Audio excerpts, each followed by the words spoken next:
Fascism is one of the most dangerous political forces ever created, not just because of what it did to the world, but because of how easy it is for it to come back wearing a different mask.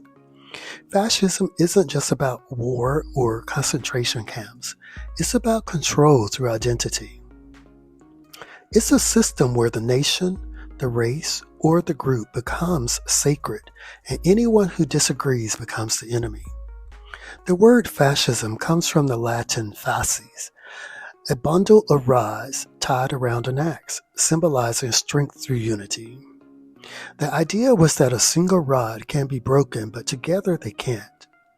That symbol once represented cooperation, but in the hands of Italian dictator Benito Mussolini in the 1920s, it became a weapon of oppression.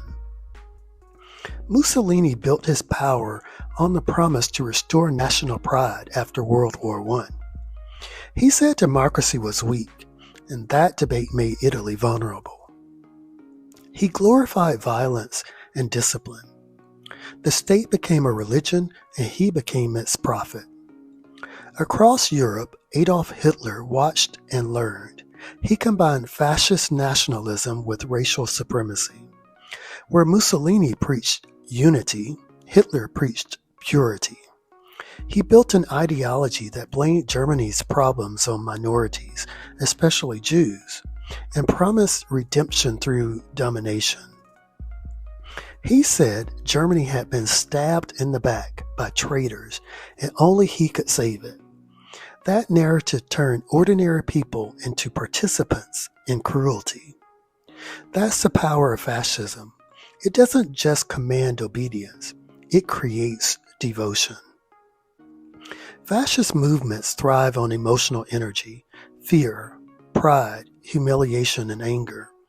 They tell followers they are victims and that only one leader can make them whole again. The people become the weapon, and the leader becomes their savior. It always starts the same way. Attack the free press, demonize outsiders, glorify the military, and turn patriotism into blind loyalty. Critics are labeled unpatriotic, minorities are cast as threats, education becomes propaganda, and history is rewritten. And once that takes hold, facts no longer matter, only loyalty does. Fascism doesn't always announce itself. It can come draped in flags, wrapped in faith, and disguised as nationalism. It tells people they're defending freedom, even as it strips that freedom away. The Italian writer Umberto Eco once said that fascist strength is its vagueness. It can adapt to any culture using whatever myths that culture holds dear. In America, that myth has often been wrapped around race, religion, and the illusion of moral superiority. When someone says they're defending traditional values, but what they really mean is denying someone else's rights, that's not tradition. It's oppression with a smile. Fascism is the politics of control disguised as patriotism. It thrives when people confuse strength with cruelty and unity with uniformity. It tells us that dissent is division, that diversity is weakness, and that love of country means hating someone else. But real patriotism isn't about dominance. It's about protecting the freedom of all citizens, not just the favorite ones. Democracy is strongest when it's self-critical. Fascism is strongest when criticism disappears.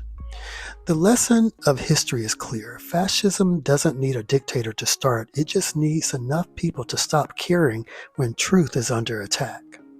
The moment we decide that loyalty to a leader matters more than loyalty to the Constitution, that's when freedom begins to die. The fight against fascism never really ends because it's not just a battle of politics, it's a battle of memory. Every generation has to remember what happens when fear becomes policy and hate becomes law. The antidote to fascism isn't force, it's truth, empathy, and the courage to say no when others stay silent.